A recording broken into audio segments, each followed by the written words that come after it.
নিশুত রাতের সেই গা ছমছমে নিস্তব্ধতা যখন গ্রামটাকে গিলে নেয়, তখন পলাশপুরের মানুষ ঘরের জানলা দরজা শক্ত করে বন্ধ করে দেয়।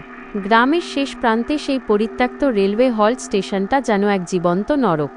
বহু বছর আগে এক কুয়াশাচ্ছন্ন আমাবস্যার রাতে সেখানে একটা যাত্রীবাহী ট্রেন ভয়াবহ দুর্ঘটনার কবলে পড়েছিল। লাইনের ওপর ছড়িয়ে ছিটিয়েছিল শত শত দেহ, সেই থেকেই স্টেশনটা অভিশপ্ত। অর্ক যখন শহর থেকে তার পৈতৃক ভিটে দেখতে গ্রামে এল, সে এসব গালগল্প বলে উড়িয়ে দিয়েছিল। কিন্তু সেদিন রাতে যখন সে ফিরছিল, কুয়াশা এতটাই ঘন হয়ে এল যে হাতের তালুও দেখা যাচ্ছিল না। মেঠো পথ ধরে হাঁটতে হাঁটতে সে কখন যে সেই স্টেশনের প্ল্যাটফর্মে চলে এসেছে সে নিজেও বুঝতে পারেনি।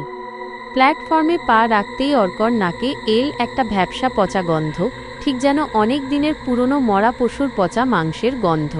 হঠাৎ করে তার মনে হলো চারপাশের বাতাসটা বরফের মতো ঠান্ডা হয়ে গেছে।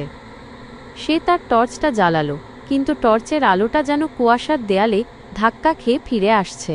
দূরে একটা ক্ষীণ আলোর রেখা দেখা গেল। অর্ক ভাবল হয়তো কোনো মালগাড়ি আসছে, কিন্তু অদ্ভুত ব্যাপার, চাকার কোনো শব্দ নেই, শুধু একটা ভারী নিঃশ্বাসের শব্দ যেন মাটির নিচ থেকে উঠে আসছে।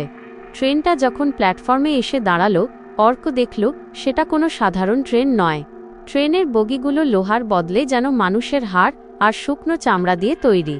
ট্রেনের জানলা দিয়ে উঁকি দিচ্ছে হাজার হাজার সাদা চোখ, যেগুলোতে কোনো মণি নেই। ট্রেনের একটা কামরা থেকে দপ করে একটা নীলচে আলো জ্বলে উঠল। অর্ক দেখল ভেতরে সার দিয়ে মানুষ বসে আছে, কিন্তু তাদের কারো মাথায় চুল নেই আর চামড়াগুলো ঝুলে পড়েছে।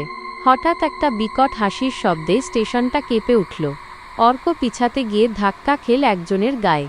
পেছনে তাকিয়ে সে দেখল স্টেশনের সেই বুড়ো ঘড়িওয়ালা দাঁড়িয়ে আছে, কিন্তু তার শরীরের অর্ধেকটা কয়লার মতো কালো আর ঝলসানো। লোকটা একটা ভাঙা ঘড়ি অর্কর দিকে বাড়িয়ে দিয়ে বলল, তোর সময় শেষ হয়ে এসেছে রে খোকা, দেখ ঘড়িটা স্থির হয়ে গেছে। অর্ক দেখল ঘড়ির কাঁটা দুটো উল্টো দিকে বনবন করে ঘুরছে। ভয়ে অর্কর পা দুটো যেন মাটিতে গেঁথে গেল।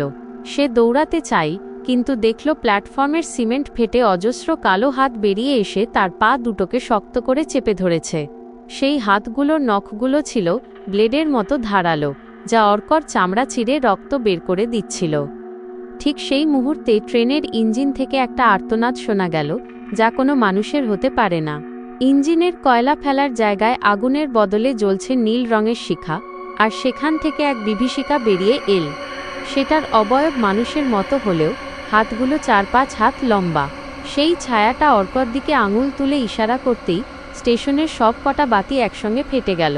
ঘুটঘুটে অন্ধকারে অর্ক অনুভব করল কেউ একজন তার কানের কাছে এসে খুব জোরে ফিসফিস করে বলছে, তুই আমাদের সাথে যাবি, অনেক দিন পর একটা জ্যান্ত মানুষ পাওয়া গেছে।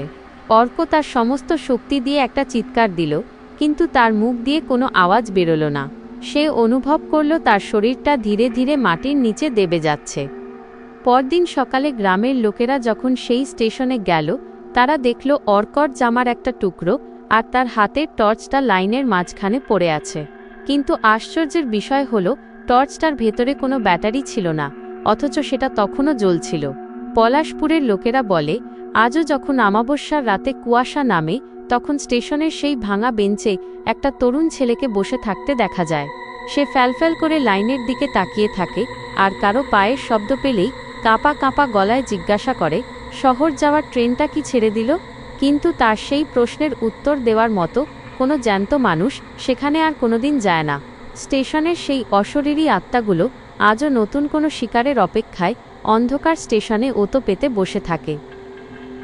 গল্পটি এখন আপনার পছন্দ হয়েছে তো?